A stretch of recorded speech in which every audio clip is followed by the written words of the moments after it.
Saludos, señoras y señores, y bienvenidos a una entrega más de Entre las Dunas, el espacio más desértico pero más fértil del mundo por Montera, el canal más audaz para el público más inteligente.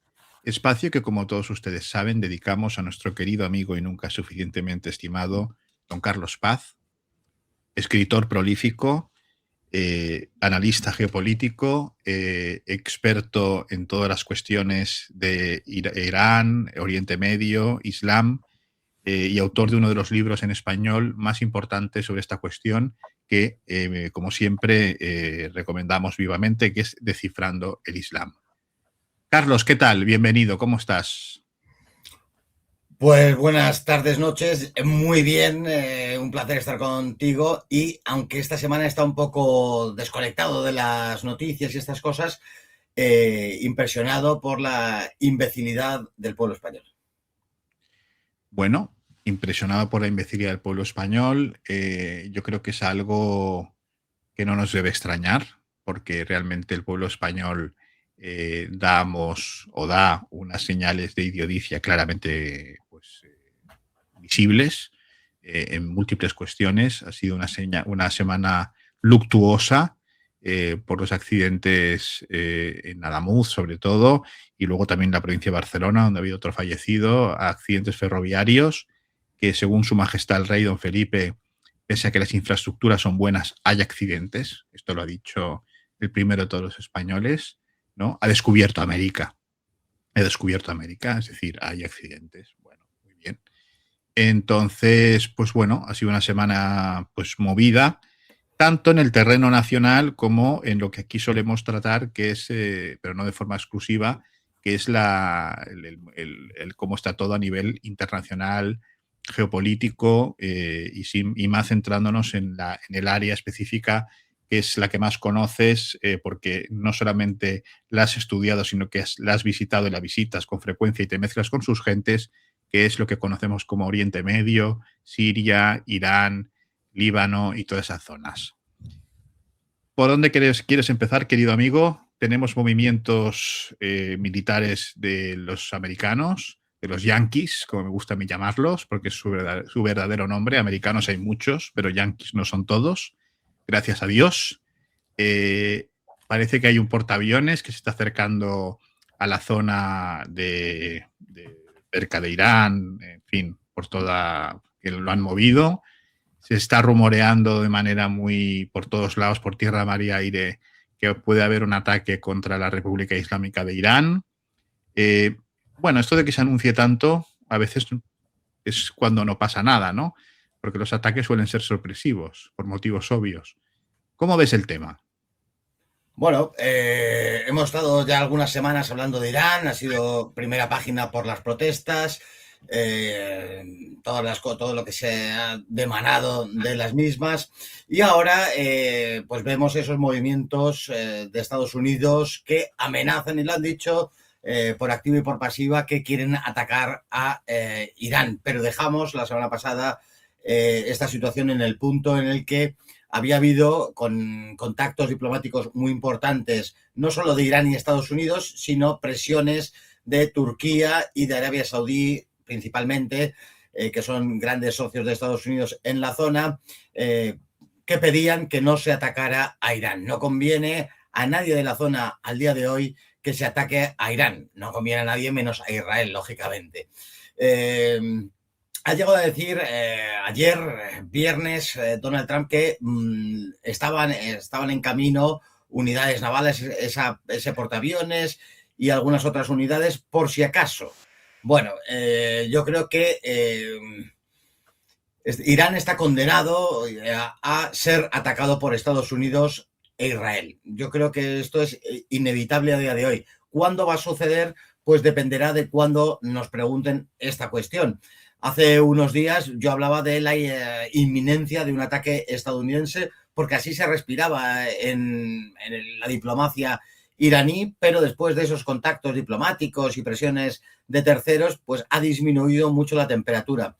Pensemos que Estados Unidos, aunque quiera secundar las políticas israelíes, que en el fondo es quien quiere atacar a Irán. Estados Unidos en sí no tendría gran interés en atacar a Irán, pero sí a petición de Israel. Israel está como loca, lleva 30 y tantos años queriendo atacar a Irán de manera directa, aduciendo en principio el desarrollo nuclear, que va a tener la bomba atómica, este tipo de cosas, que es un peligro para la zona, que la situación de la mujer, de los homosexuales, los derechos humanos y la democracia no se respetan, ese tipo de cosas.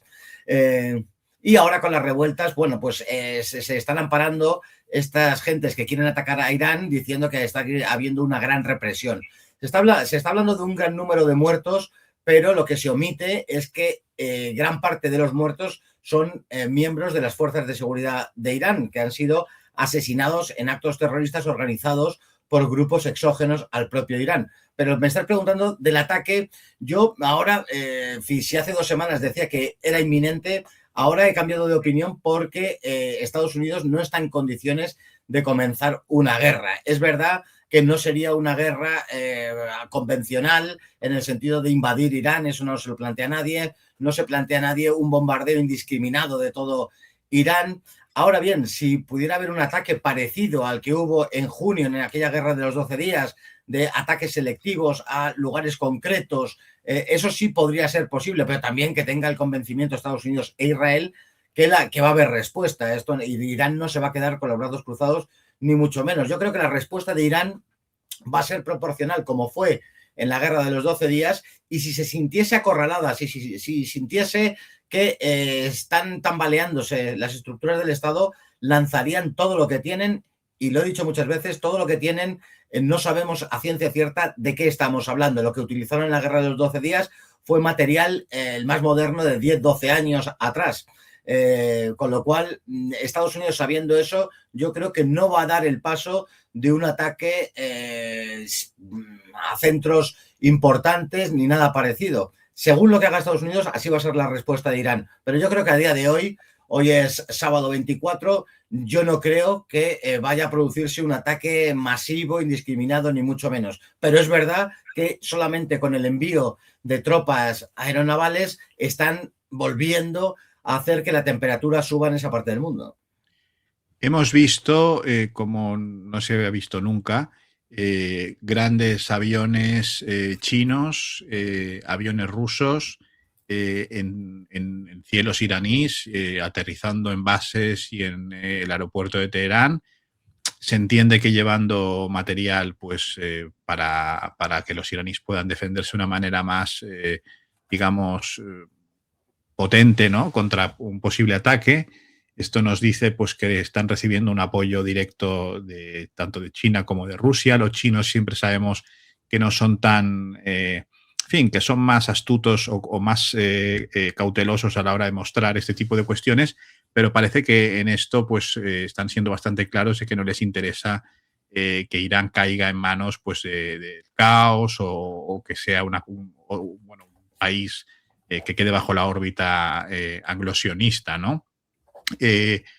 Hemos tenido también la sorpresa durante las protestas que no se lo esperaban, que por ejemplo los iraníes utilizaron un arma que desactivó Starlink de Elon Musk, que esto ha dejado ojiplático a más de uno, ¿no? Dicen que es un arma rusa, yo no entiendo de armas, pero dicen que es un arma rusa que lo que ha hecho es capar Starlink, que parecía una cosa pues que era como absolutamente imbatible, ¿no?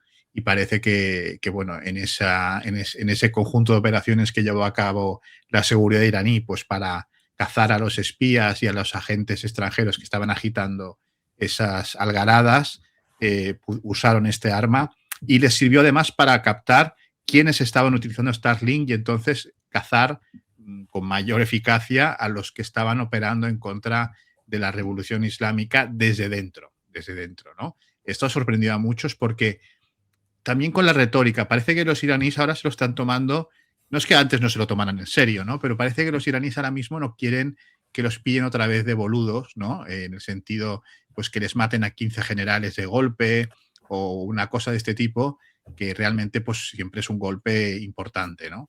¿Cómo ves este cambio de actitud? ¿O tú lo percibes de la misma manera, este cambio de actitud en los iraníes?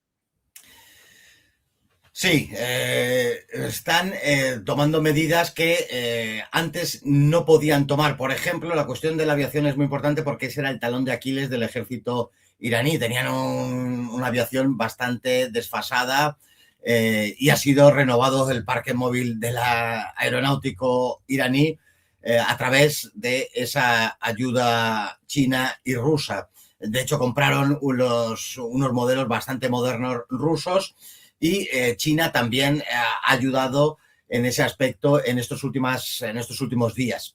Rusia y China, yo siempre he dicho que no puedo entender que Rusia y China no comprendieran la importancia de la caída de Irán. Sería una pieza fundamental en todo su programa exterior.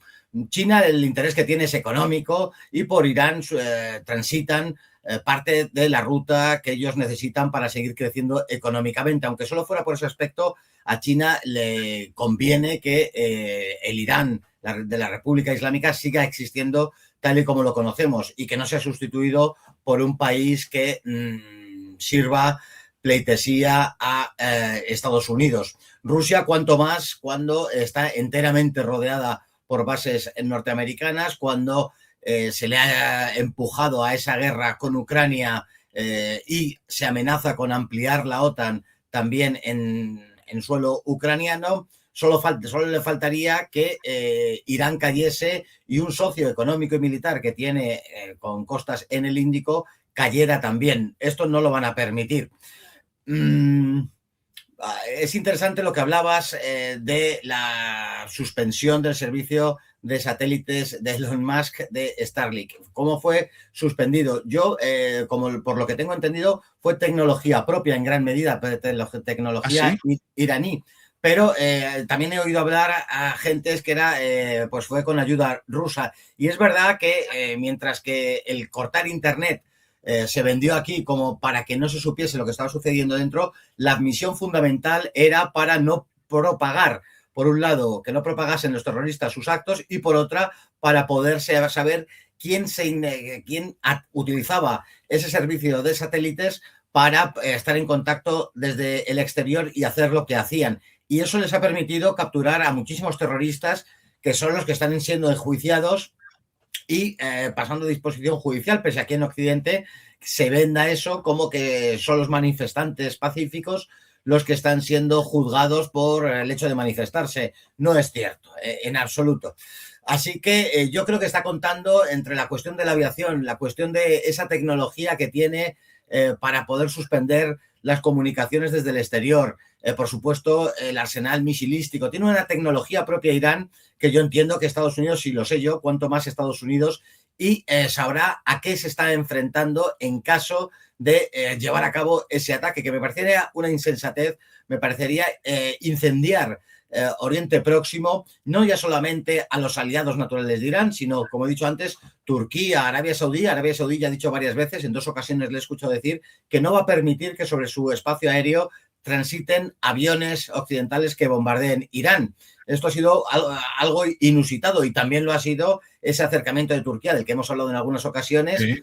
El segundo ejército más grande de la OTAN, un socio de Occidente primordial en la zona, que no está dispuesto a aceptar un ataque a Irán como se hizo en junio pasado. Así que entre los avances tecnológicos, la mejora del ejército iraní, esos apoyos exteriores de algunos países de la zona, hace que la ecuación que podíamos establecer en junio no sea la misma ahora y Estados Unidos lo tenga que pensar 2 veces. Está mandando esos barcos, pero bueno, también tiene bases en la zona, tiene una flota en Bahrein y quizá vayan allí y se establezcan, hagan el paripé y se vuelvan. Yo creo que la temperatura ha bajado muchísimo como para estar hablando de un ataque, pero igual mañana domingo se podría producir de una manera de baja intensidad. No me imagino yo que intenten hacer nada parecido a lo que hizo Israel el 12 de octubre o lo que pasó en Venezuela, que eso no se va a dar en Irán nunca. Exacto. Cuando vimos todas esas algaradas, al principio unas protestas legítimas, como ya hemos hablado aquí, ¿no? Por el tema del nivel de vida, la economía, el ataque a la divisa iraní, un ataque orquestado en gran parte desde el exterior, ¿no? Protestas legítimas reconocidas por el mismo gobierno de la República Islámica de Irán. Y se empezaron a meter o a infiltrar agentes para aprovecharse de esta situación y liarla de manera, pues, incendiar las calles. Vimos cómo empezaron a arder mezquitas en Irán. Empezaron a arder mezquitas y no pocas, por la información que tenemos. Tú, como conocedor profundo de lo que es la mentalidad de los iraníes, de los chiitas, de toda esa zona, por mucho que ellos o que haya iraníes en contra de la República Islámica de Irán, para que nuestro público lo sepa, ¿no? Dentro de la mentalidad de esas gentes, ¿qué significa el quemar una mezquita? Porque claro, esto, yo creo que ahí se les fue la mano evidentemente, no fueron iraníes, fueron agentes externos los que lo hicieron. Yo creo que ahí se les fue la mano y la gente empezó a ver que aquello no era una cosa, digamos, interna, sino que era una cosa movida desde el exterior. Para un chiita, el quemar una mezquita, ¿qué representa? Se sea partidario de la República Islámica o no, o medio pensionista, o más moderado, llámalo como quieras, independientemente de la política. El quemar una mezquita, ¿qué representación, qué simbolismo tiene? Pues primero decir que efectivamente me consta que se han atacado y se han prendido fuego a centros religiosos, a mezquitas.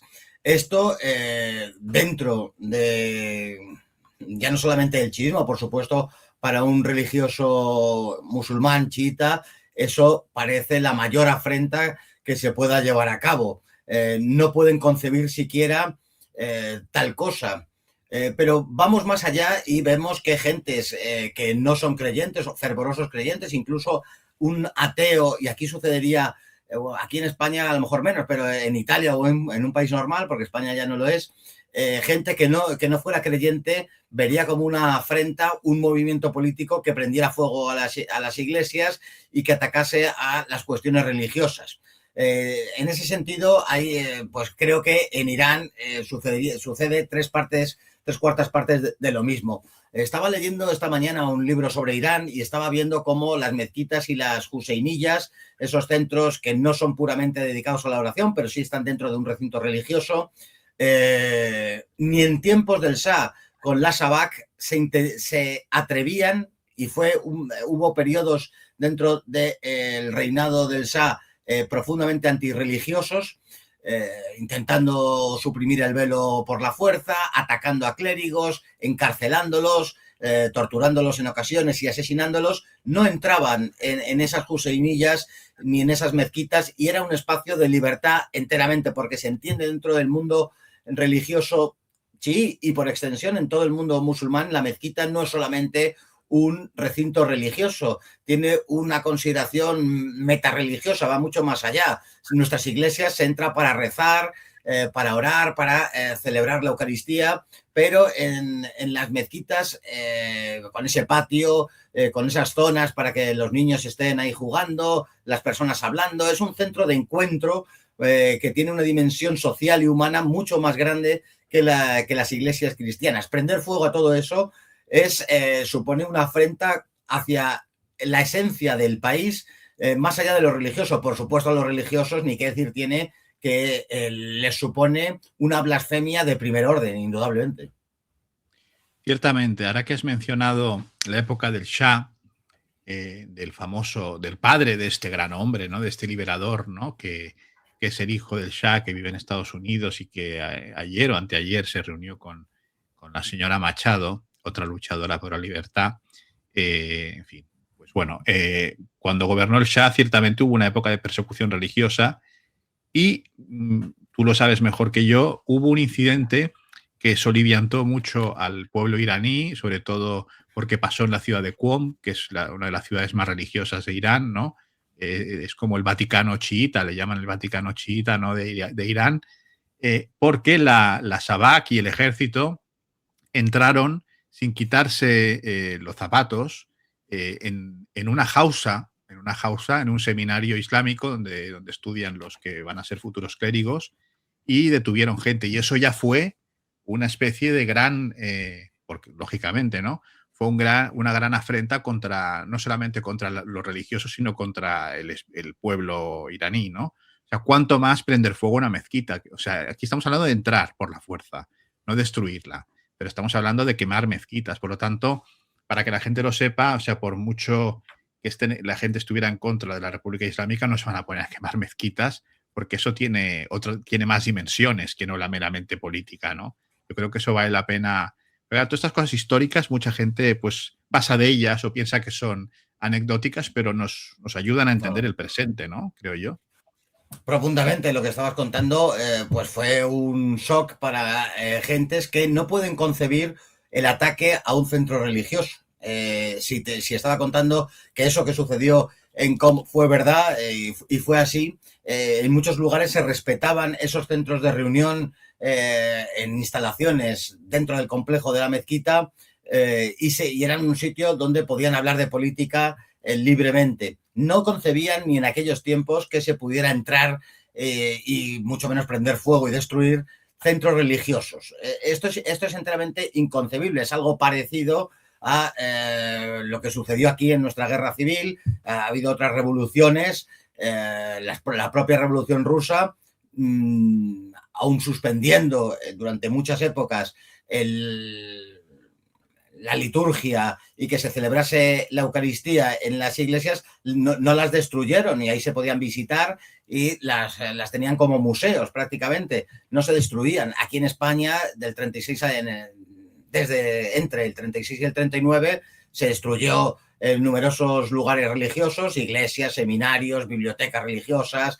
Más allá de fusilamientos a sacerdotes y cosas de este tipo, hubo una persecución religiosa que soliviantó a muchas gentes que a lo mejor no se hubieran quedado a mitad de camino y no se hubieran decantado por apoyar, por ejemplo, el levantamiento del 36 y eso fue lo que prendió la mecha a mucha gente que no se metían en nada, pero viendo ese ataque a la religión, pues no podían concebir que ningún movimiento político se ayudase o hiciera ataques a la religión de esa magnitud. En Irán esto tampoco se contempla, es que no se puede concebir que se quiera atacar una mezquita, se le prenda fuego. Yo creo que ha sido un enorme error por parte de quienes estaban detrás de esas protestas. Yo creo que ha sido uno de los grandísimos errores para que no tuvieran seguimiento. Sí. De esos agitadores, de esos terroristas, de esos grupos organizados que han matado a más de 1000 personas en estas protestas. Ha sido un error fundamental porque se han echado encima a gentes, por supuesto, que estaban con la Revolución Islámica, pero a muchas gentes que a lo mejor no eran ni religiosas, pero por ahí no van a pasar, lo ven como una línea roja absolutamente. Ciertamente, y es como ha pasado con uno de de las caras visibles, ¿no? Cara visible.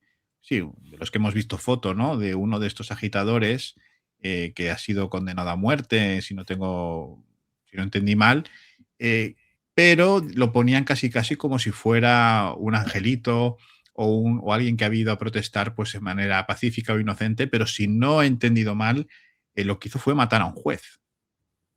Efectivamente, han estado durante estas semanas uno de los mensajes que ha circulado por las redes, por cuentas muy concretas, que un día hablaremos de este tipo de cuentas, de quién está detrás de las cuentas, qué intereses tienen las gentes que han estado a través de sus cuentas de Twitter mintiendo, confundiendo, apuntándose al carro a otros sin mayor interés que la cuestión del dinero, a ver si les llaman de algunas cadenas y cosas de estas.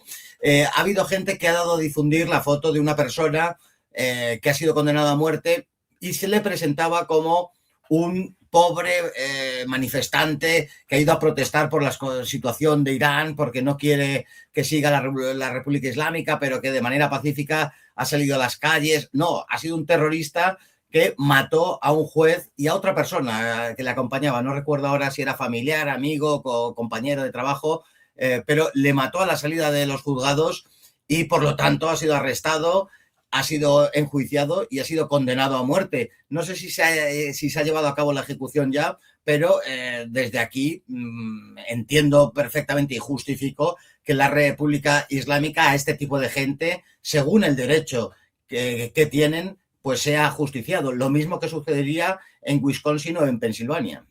Exactamente, no, pero más que nada porque me ha parecido un ejemplo de distorsión, ¿no? Lo suficientemente claro, pues para traerlo aquí a colación, ¿no? Pero claro, te lo presentan un chico joven, sonriente aparentemente, ¿no? Bueno, se convierte en una especie de símbolo, aunque esto no ha cuajado mucho, porque al final las cosas se saben, ¿no? Y como lo de la chica encendiéndose el cigarrillo desde Canadá y todo esto. Claro, ponían a este chico, pues como lo que dices, ¿no? Pues un pacifista que estaba ahí pidiendo, pues, más pan para su familia, o lo que fuera, y claro, es un tío que se cargó un magistrado en un juzgado aprovechando y armado, o sea, que no, no iba, digamos, con una bolsa de caramelos, ¿no? Entonces, vale la pena dejar claras estas cuestiones, más que nada para intentar purgar un poco toda esta intoxicación que hay con el tema de lo de Irán, porque seguimos viendo todavía a día de hoy imágenes pues que no se sostienen, ¿no? Desde gente protestando con mascarilla puesta, o sea que el COVID ha vuelto, hasta cosas de lo más grotesco, ¿no? Es que no se, es que vamos, es alucinante, es alucinante. Y además la intención desde estas cuentas de seguir dando la matraca con esta cuestión. Es alucinante. Y cómo no sé, a mí me parece comprensible, ¿no? Pero entiendo que la gente se equivoque, por supuesto. Entiendo que la gente incluso haga una consideración desiderativa de lo que le gustaría que sucediera en Irán. Y entiendo que se pueda mentir por interés. Ahora, lo que no entiendo es que no haya consecuencias hacia esa gente que miente por interés, que reiteradamente ha estado diciendo disparates, pero enteramente injustificables, algunos periodistas, otros simples tuiteros, pero que yo entiendo que se les debería limitar su derecho a la expresión, o por lo menos en determinados temas, cuando siguen empecinados en mentir, cuando ya haremos ese programa, pero cuando cojamos 17 tweets de determinadas personas que han mentido groseramente, que no han pedido perdón por su equivocación, porque todos nos equivocamos. Yo cuando me he equivocado, pues incluso me tiro semanas diciendo que me he equivocado en una cuestión concreta. Nunca he mentido. Mentir es decir una cosa que no es verdad a sabiendas. Nunca he Exacto. mentido. Me he equivocado, he dicho cosas que no eran exactas, correctas. Cuanto más si te piden un vaticinio y no se produce, todo enfoca que va a suceder esto, pero luego no sucede. Todo esto, bueno, pues simplemente con decir perdón ya está, pero cuando se ha mentido intencionadamente, la mentira siempre es intencionada, o casi siempre, cuando se ha mentido con el interés de confundir, esa gente no podría aparecer más. Algunos de ellos son periodistas de las cadenas más grandes de este país y da absolutamente igual. Nunca se piden responsabilidades. Ahora estamos viendo lo que está sucediendo con los trenes, no habrá responsabilidades. Pero estos periodistas que han mentido flagrantemente, que no han contrastado nada, ninguna noticia, que hacen eco, no solamente producir esa mentira, sino reflejar, rebotar, retuitear, en el caso de Twitter, una mentira, eres cómplice de esa mentira, de la misma manera que si material delictivo tú lo retuiteas, estás cayendo en una figura punible del Código Penal, pues exactamente, pero aquí no se piden nada. Aquí muchas veces se borran los tweets y ya, aquí paz y después gloria. No, los hemos capturado y hablaremos de ellos. Así es, cuando pase un poco más de tiempo y tengamos más perspectiva, creo que es importante poder hablar con nombres y apellidos, porque ahí están, es decir, no nos los inventamos nosotros, ahí están, tweets que son absolutamente delirantes, ¿no? Delirantes sobre esta cuestión en los que se ve claramente un interés torticero de echar cieno sobre esta cuestión, pues vaya usted a saber por qué. Vaya usted a saber, porque en eso ya es más difícil entrar, ¿no? Porque cada uno sabrá sus intereses. Pero que han mentido y que siguen mintiendo, yo creo que es más que evidente, ¿no? Pero No, pero bueno. entraremos. A mí me parecería un capítulo muy interesante ir desgranando por qué cada uno. Ha habido gente que es por mero seguidismo. Bueno, ha habido otros que intentan medrar y que les llame una cadena determinada. Otros porque les están pagando agencias sionistas. Sabemos ya de nombres que están cobrando y se han publicado algunos de ellos, pero no todos, ni mucho menos, agencias sionistas. Otros, cada uno por un interés concreto, y vamos a hablar de ello. Hablaremos de ello y con nombres y apellidos porque creo que es necesario. Así como también tenemos que hablar de la dificultad, bueno, en YouTube también hay, en esta plataforma también hay censura, una censura, pues, digamos, eh, de mano, de guante blanco, ¿no? Porque lo que hacen es esconderte el vídeo para que la gente no lo pueda ver y todo esto es lo que se llama en inglés el shadow ban y todas estas historias. Pero no, hay que decir que en los medios de comunicación digitales y convencionales hay una gran censura también a la hora de las personas que, como don Carlos Paz, pues defienden con argumentos y sobradamente sólidos esta cuestión, ¿no? Y eso también nos tiene que llevar a pensar, pues, que cuando nos informamos a través de estos medios son gente que ya está previamente filtrada y pasada por el colador, ¿no? Y que han tenido que pasar por el tubo. Entonces yo creo que eso es importante saberlo porque basta que vean cualquier tertulia para escuchar ese coro, ¿no? Que casi al unísono dice lo mismo, ¿no? Con ligeros matices quizá, pero no explica realmente lo que pasa porque no quieren que se explique. Que sobre esto hay una gran inquina en la que se mezclan muchas cosas, pero yo creo que es importante también recordarlo, ¿no? Porque es una realidad vamos, la conocemos perfectamente. La cuestión de la censura, la autocensura, yo siempre me he estado quejando de la gente que ha tragado la censura. Conocemos casos de gente que ha sido censurada y sigue en el medio. Yo la he padecido y ahora últimamente me ha sucedido un caso de censura que voy a contarlo próximamente, la semana que viene, muy seguramente. Me ha sucedido en muchos medios que además no te dicen por qué te censuran, sino que te quitan el programa o no te dejan publicar el artículo o no aparecer en un sitio.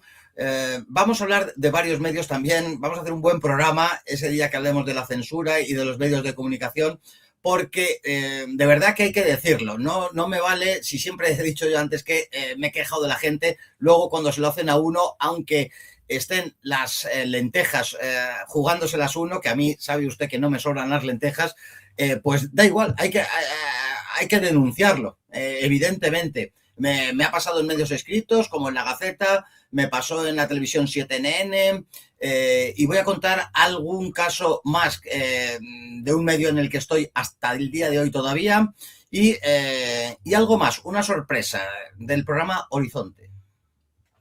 Horizonte. También, contaremos todo, porque yo ya estoy hasta las pelotas de hace mucho. Pues aquí tienes tu micrófono, ya sabes que aquí se puede contar las cosas sin ningún tipo de censura. Nuestros amigos, los espectadores, nos han dejado alguna pregunta que yo creo que valdría la pena tratar hoy. No sé si tú has podido recoger alguna, yo tengo alguna aquí, y creo que valdría la pena pues, poder dar una respuesta a los que con tanta simpatía pues, nos siguen y les interesa el tema.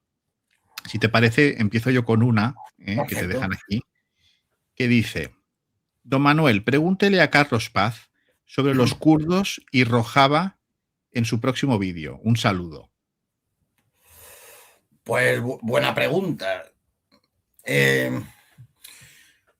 Ahora están de nuevo ocupando algunas páginas de los medios los kurdos. Los kurdos es un pueblo indoiranio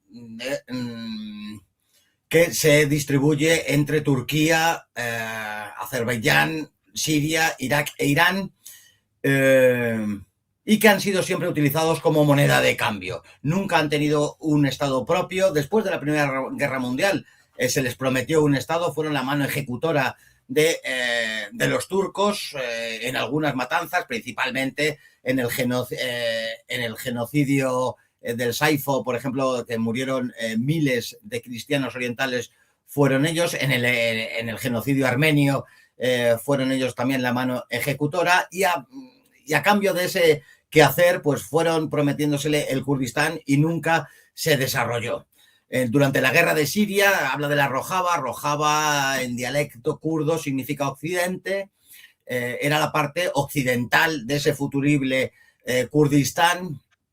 Siria se portó muy bien con ellos. Durante la República Árabe Siria basista aceptó la entrada de 200.000 kurdos y les dieron el pasaporte sirio. Lo he visto con mis propios ojos, pero ante la situación que se desarrolló tras marzo del 2011, lo que se ha conocido como la guerra civil siria, que no fue tal guerra civil, sino que fue una guerra fomentada desde el exterior, y todos sabemos lo que sucedió, pues se encontraron con que construyendo milicias se habían hecho con esa rojava que nunca había existido ni nada parecido, y hicieron frente, por un lado, al ejército árabe sirio y por otro al Estado Islámico. Eran un peón y siguen siendo un peón y siempre han sido un peón de fuerzas, primero de los kurdos y después, a día de hoy, desde hace mucho tiempo, de Estados Unidos e Israel, que son los únicos dos países que justifican la existencia de estas milicias kurdas y de ese futurible y fantasmagórico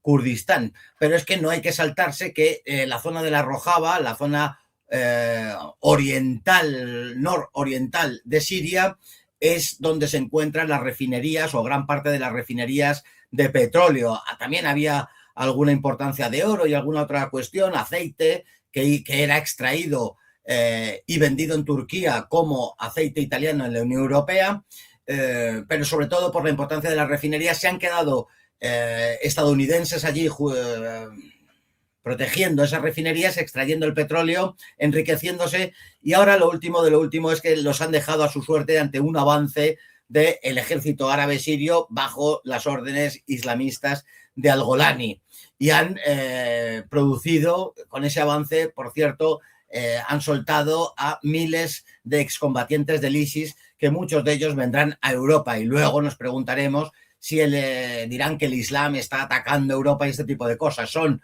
las fuerzas subsidiarias del mundialismo, el islamismo de Al-Golani, que ha liberado a sus antiguos compañeros de viaje terroristas y los van a exportar por todo el orbe. Pero los kurdos pues han sido un peón en la guerra de Siria de Estados Unidos e Israel y han sido abandonados a su suerte. Se hizo en Irak un referéndum porque Irak es un país federal y aceptaba que se hiciera un referéndum. Salió que sí, y al día siguiente Irak dijo que no valía de nada el referéndum. Nunca van a poder constituir su Kurdistán. Ahora, en el escenario de las protestas iraníes, milicias kurdas entraron en Irán para soliviantar a esa parte noroccidental de Irán, pero gracias a los servicios de inteligencia turcos que avisaron a los iraníes, fueron masacrados. Están siendo abandonados a su suerte porque ya han representado el papel que se quería, colaborar con la destrucción de las estructuras del Estado de Siria. Por cierto, desde aquí mandar un mensaje a todos los imbéciles que apoyaron a los kurdos, que lo que estaban haciendo era hacer el juego sucio a Estados Unidos e Israel. Pero luego he visto que en Twitter siguen haciendo lo mismo. Siguen haciendo el caldo gordo, ciertamente.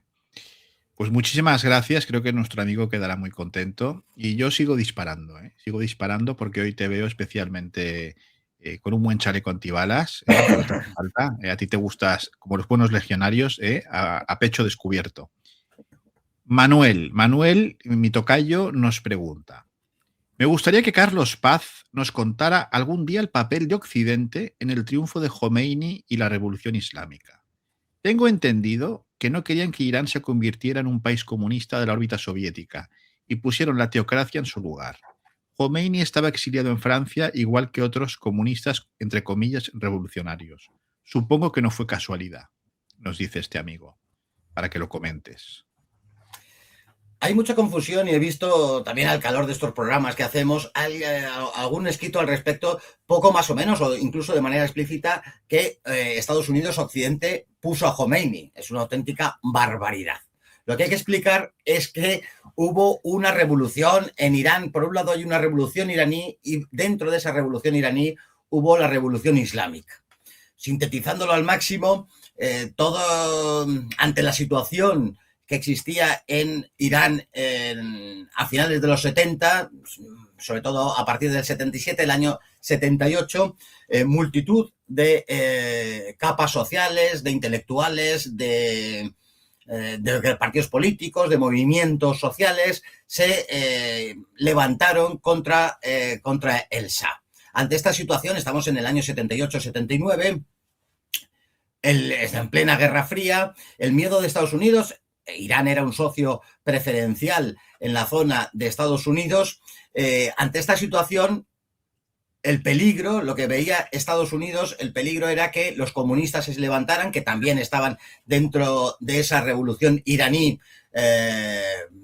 socavando los cimientos del régimen del Shah, tenían cierta preponderancia el partido Tudeh, que era el partido comunista iraní, y ante esta situación se planteó en los Estados Unidos que bajo ningún concepto podía caer en manos de la órbita soviética Irán. Esto era inaceptable. Y hubo ciertos contactos entre los movimientos religiosos y Occidente.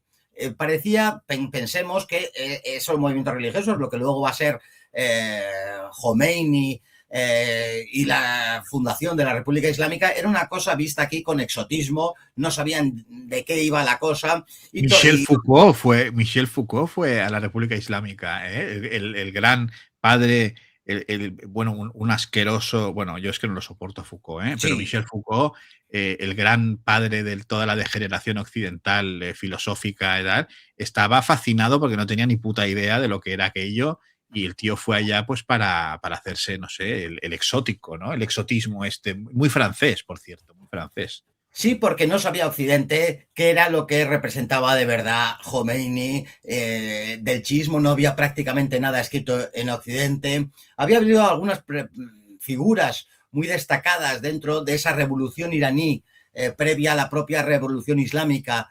Por ejemplo, a Ali Shariati, que es fundamental en esa revolución iraní, que había vivido en Francia, que conocía perfectamente las figuras francesas, que había conectado con esa intelectualidad francesa. Yo creo que por ahí vino el contacto entre lo que estaba sucediendo en Irán y Occidente, preferentemente Francia, y se pensaron, yo no sé qué idea tendrían de que era aquella revolución dentro de la revolución que era la revolución islámica.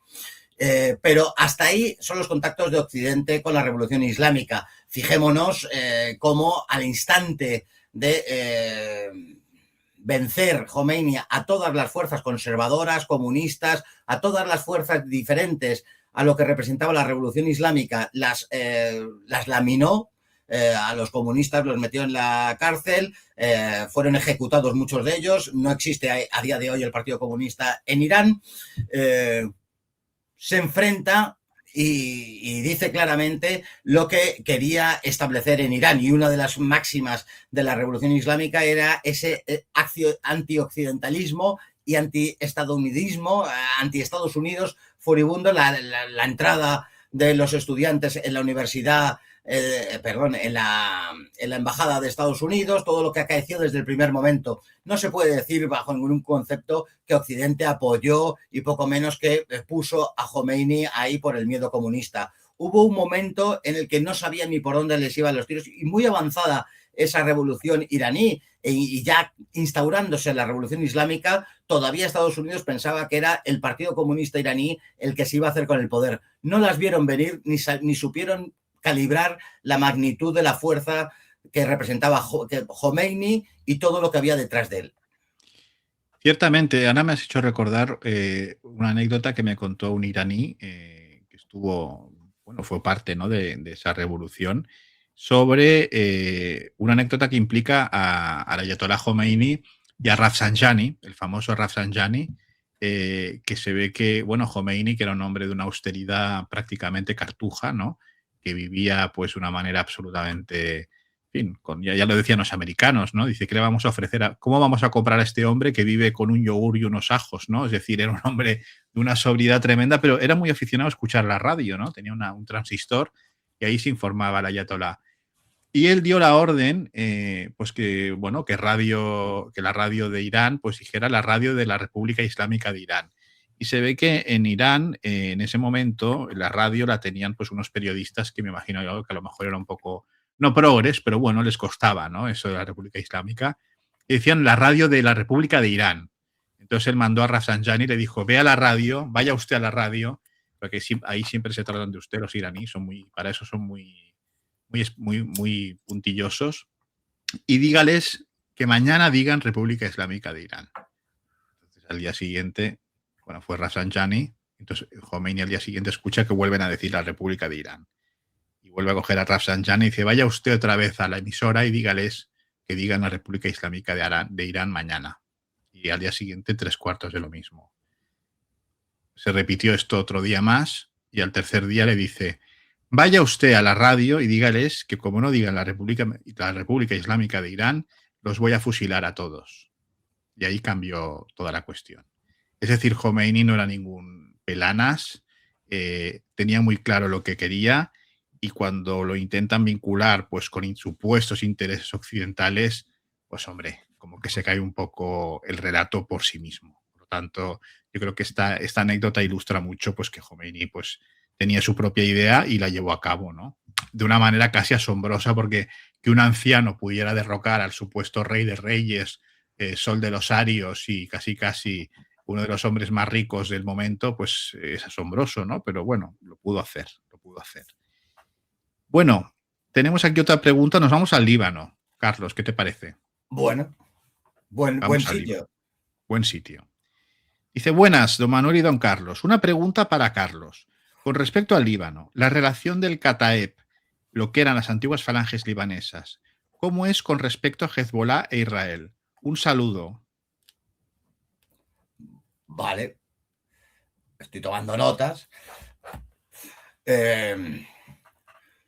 Las falanges libanesas, el Kataeb, pues era el brazo armado de los cristianos maronitas, que eran mayoría en los 70, pero hace mucho que dejaron de ser mayoría. La minoría mayoritaria hoy, desde hace muchos años, desde hace 20, 30 años, en el Líbano son los chiitas. En aquel momento hay una guerra civil en el Líbano hasta el año 90, y las milicias de las falanges libanesas del Kataeb se pusieron de parte de Israel. Israel también invade el Líbano en esa guerra civil, entró Siria, entró Israel, se dieron confluencia y todas las fuerzas de la zona, y los cristianos maronitas se pusieron del parte de Israel. De hecho, el Kataeb fueron el brazo ejecutor de algunas masacres, las más conocidas, las de los campos de refugiados de Sabra y Satila. Y en tanto en cuanto esto es así, eso está impreso en la psique libanesa y va a ser muy difícil de quitar, pero se cree que ese esquema, eso que he contado, se sigue reproduciendo al día de hoy. Esto no es así, esto ha cambiado hace muchísimo.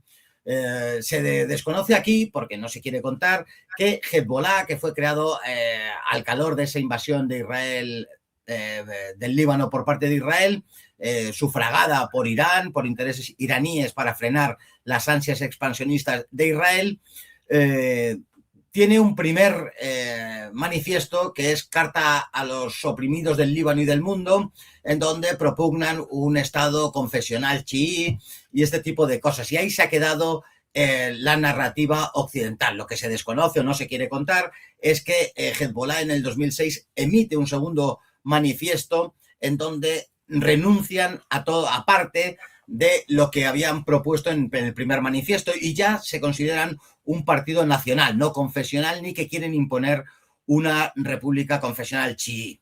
Ante este hecho y la guerra, sobre todo lo que acaeció en torno a la guerra de Siria, que comienza en 2011, en donde el Líbano frenó al Estado Islámico, que había conquistado algunas plazas en el Líbano, la conquista de la última la vi yo con mis ojos, ante el hecho de ayudar a muchísimas comunidades cristianas, el Hezbollah, al permitir que algunos cristianos formaran parte de sus filas, al conformarse que muchos cristianos estaban viendo con simpatías el quehacer de Hezbollah, el frenar a Israel, el expulsar a los yihadistas del suelo libanés, ha reconfigurado todas las fuerzas. Y a día de hoy muchísimos cristianos están con Hezbollah y ven con buenos ojos a Hezbollah. Lo que sucede en el Líbano es que en realidad es un estado que es manejado por un número de familias muy concretas, y quienes manejaban en los últimos tiempos el Kataeb, las falanges libanesas, son familias muy concretas que viven de esa división confesional, de esa división de familias que se reparten el pastel del Líbano, y siguen R apostando por lo mismo que apostaban en el pasado. Pero muchos de los cristianos de hoy no apoyan el seguidismo a Israel, entienden el quehacer de Hezbollah y ya no se puede hablar de que hay una unidad cristiana contra los musulmanes, ni contra Hezbollah, ni nada de esto. Además, para terminar, toda la política libanesa de los últimos decenios se ha dividido en dos grandes grupos, según fuera su adscripción pro-Siria o anti-Siria. Pero esto ha volado por los aires desde el momento en que la Siria, que representaba y que empujaba a que la acción política en el Líbano fuera anti o pro-Siria, ya no existe la Siria basista, y por lo tanto esa división tampoco existe. Se ha reconfigurado, contestando a nuestro amigo oyente, se ha reconfigurado totalmente el panorama político en el Líbano. El Hezbollah tiene el predicamento y la importancia política en el Líbano porque muchísimos cristianos lo están apoyando, y todas las reglas que existían antes de la guerra de Siria y antes de ese segundo manifiesto ya no existen. Ya no se puede hablar de que los maronitas que estaban representados en el Kataeb, en las falanges libanesas, sigan apoyando a Israel y sean un partido anti-musulmán y mucho menos anti-Hezbollah. Ya no es así. Ciertamente, cualquiera que tenga la oportunidad de hablar con cristianos libaneses, tanto maronitas como incluso ortodoxos, pues se encuentra con la sorpresa, bueno, sorpresa para el que no conozca la cuestión, que cuando les preguntas sobre el quehacer de Hezbollah, pues te hablan con simpatía y hasta con aprecio, puesto que han salvado pueblos y comunidades cristianas de ser aniquilados por parte de los yihadistas, ¿no? O sea que esto es una cosa que es clara y muy reciente, ¿no? Y eso pues es así, tal y como dice don Carlos Paz. Por lo tanto, espero que esta pregunta haya quedado pues respondida.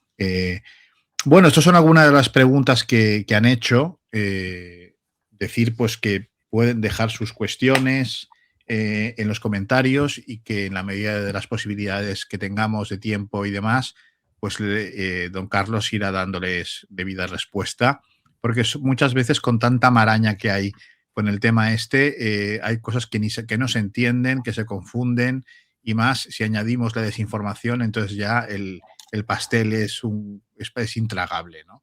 Por lo tanto, creo que vale la pena tener este pequeño espacio cuando el tiempo lo permite, pues para responder preguntas concretas como este mismo del Kataeb o de los kurdos o de otras historias, ¿no? Creo que vale la pena. Bueno, pues querido Carlos, esperemos que no tengamos nada que lamentar de ataques a Irán o de ataques por la zona, porque bastante castigada está, pero veremos cómo evolucionan los acontecimientos, lo seguiremos de cerca y nada, esperemos que no tengamos, como hemos dicho, nada que lamentar a corto plazo al menos, porque tanto portaaviones, tanta base. Es curioso, cuando los yanquis dicen que esto es un peligro de seguridad nacional, tú miras el número de bases americanas que hay alrededor del mundo y dicen que tienen un gran peligro cuando ellos son los que rodean países, que es alucinante. O sea, yo no sé cuántas bases chinas hay en el exterior o bases rusas o iraníes, ¿no? Pero desde luego cuando dicen que tienen un peligro de seguridad nacional, pues a mí que me lo expliquen, ¿no? O sea, el tema de la seguridad nacional es muy interesante porque ahora es el comodín que se ha puesto de moda. Por seguridad nacional tendríamos que no sé, que llegar hasta Castillejos como mínimo, ¿no? Y quedarnos un trozo más de Marruecos. No sé, digo yo. Toda la política norteamericana ha sido la hipocresía por la hipocresía. Recordemos en nuestro siglo XX cómo crean guerras contra países por supuestas cuestiones racistas, pero en su propio país tenían segregados a los negros, por ejemplo. La hipocresía, quieren defender la democracia y los derechos humanos en no sé qué país, pero en países donde esto no se contempla en absoluto, pues son sus aliados. La hipocresía democrática es consustancial a la misma, pero no deja todavía de repararnos, de hacernos reír y esbozar una sonrisa. Antes de irme, que veo que está terminando el programa por los minutejos que ponen ahí. Exacto, háblanos del gran acontecimiento, señoras y señores. Tomen nota, por favor, tomen nota.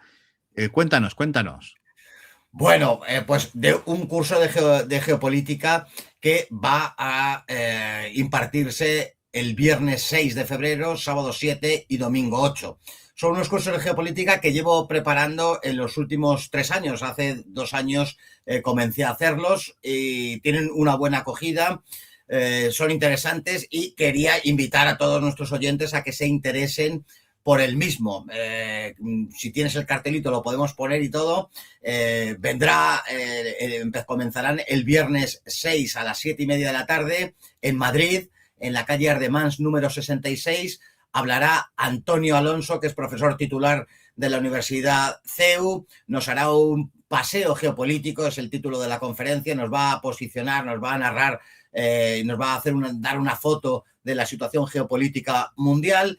Y ese mismo viernes hablará luego Carlos Sánchez en una ponencia acerca del sionismo, el pueblo judío secuestrado. Es un gran experto acerca de la cuestión, también lo es cada uno de los que vienen, es de su materia. El sábado hablará Enrique Refollo acerca de la guerra. Don Enrique Refollo, muy amigo, muy buena gente. Sí, sí. Muchos son amigos de esta casa, todos los que vienen son amigos míos y hacen el favor de venir. En muchas ocasiones no podría ni siquiera pagar lo que ellos merecen y piden en otros lugares, pero hacen un esfuerzo y vienen. Viene Fernando Cocho a hablar de Marruecos, que es un gran experto en la cuestión. Hablará también Koldo Salazar López acerca de los BRICS. Y el sábado y el domingo, pues hablaré, creo que me he saltado uno el sábado. Viene... El sábado está la Fernando Cocho, Pablo Sapac. Pablo Sapac, profesor titular de la Universidad Complutense de Periodismo, hablar de Siria precisamente un año después. Sí. Es una persona que es hispano-sirio, conoce en profundidad la cuestión siria. Es una de las conferencias, se me había olvidado, pero es una de las conferencias que más cariño e interés quería que hubiese. Se cumple un año, grosso modo, de lo que sucedió en Siria y va a contar pormenorizadamente cómo está Siria ahora, amén de que ha reeditado un libro, Siria en Perspectiva, que es uno de los mejores libros acerca de lo que acaeció en Siria. Es muy interesante, quizá de las más interesantes de ese sábado. Y el domingo, pues lo cierra Carlos Paz hablando de Irán. Hablaré yo de la cuestión de política exterior de Irán con una entrevista al embajador de la República Islámica de Irán.